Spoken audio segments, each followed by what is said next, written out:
ஊடக நல்லுள்ளங்களுக்கு அன்பு வணக்கம். கரூரில் நடந்த விஜய் பிரச்சார கூட்ட நெரிசலில் 40க்கும் மேற்பட்டோர் பலி என்ற செய்தியை பார்த்ததும் பரிதவிக்காத மனங்களே இல்லை. எவ்வளவுதான் படித்து சொன்னாலும் ஏங்க இந்த அளவு தமிழ்நாட்டு மக்கள் முட்டாளாக இருக்கீங்க? இந்த கூட்டத்தில் போய் விஜயை பார்த்து என்ன சாதிக்க போகிறீங்க? பெற்ற குழந்தைகளையும் அழைச்சிட்டு போய் பலியாக்கிட்டீங்க.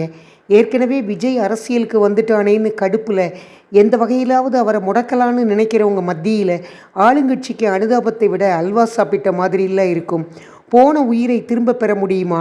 மனைவி மகள் 2 பேரையும் ஒரே நேரத்தில் இழந்த கணவன், மகனை இழந்த தாய், அவர்களின் கண்ணீர் நமக்கு வேதனையாக இருந்தாலும் ஈடு செய்ய முடியாத இழப்பு. என்னைக்குத்தான் தமிழ்நாட்டு மக்கள் நடிகர் மோகத்தை விட போகிறாங்கன்னு தெரியலை. தன்னை பற்றி யோசிக்காம நடிகர், அரசியல்வாதின்னு அவங்கள பார்த்து என்ன ஆக போகுது? இதுவரைக்கும் எதுக்குமே வாய் திறக்காத சில தற்கொலைகள் இதான் சமயன்னு வரிஞ்சு கட்டிக்கிட்டு பேச வந்தது தான் ஆச்சரியம். இத்தனை நாள் எல்லாரும் எங்கே போனாங்கன்னு தெரியலை. இனியாவது மக்களே திருந்துங்கப்பா, இப்படிப்பட்ட உயிர் பலி வேண்டாமே.